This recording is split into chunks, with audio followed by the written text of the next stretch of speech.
ইরানের সর্বোচ্চ নেতা আয়াতুল্লাহ আলী খামেনির দীর্ঘ ৩৭ বছরের শাসনের অবসানের আহ্বান জানিয়েছেন মার্কিন প্রেসিডেন্ট ডোনাল্ড ট্রাম্প। তিনি বলেছেন, ইরানের নতুন নেতৃত্ব খোঁজার সময় এসেছে। সরকার বিরোধী বিক্ষোভে ব্যাপক প্রাণহানির প্রেক্ষাপটে এই মন্তব্য করে ট্রাম্প।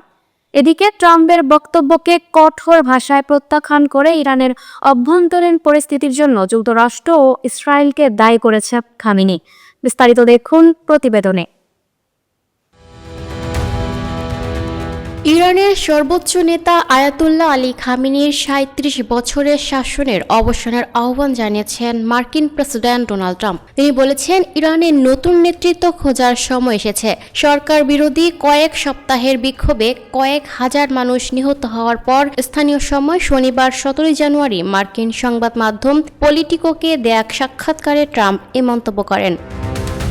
সাক্ষাৎকারে ট্রাম্পকে খামেনির একাধিক এক্সপোস্ট পড়ে শোনানো হয়, যেখানে ইরানে বিক্ষোভকারীদের মৃত্যুর জন্য ট্রাম্পকে দায়ী করা হয়। জবাবে ট্রাম্প বলেন, ইরানের নতুন নেতৃত্ব খোঁজার সময় এসেছে।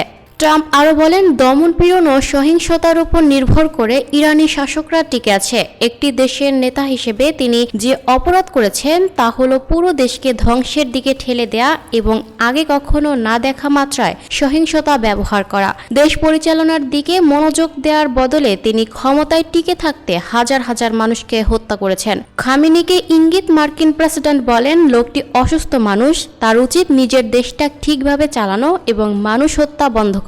তার নেতৃত্বের ব্যর্থতার কারণেই তার দেশ পৃথিবীর যে কোনো জায়গার চেয়ে বসবাসের জন্য সবচেয়ে খারাপ স্থান। এদিকে ট্রাম্পের এমন মন্তব্যের আগে তার ব্যাপক সমালোচনা করেছেন আয়াতুল্লাহ আলী খামেনি। তিনি বলেন, বিক্ষোভ চলাকালীন ইরানি জনগণের উপর হতাহত, ক্ষয়ক্ষতি এবং অপবাদ আরোপের জন্য ট্রাম্পকে ক্রিমিনাল মনে করে তেহরান।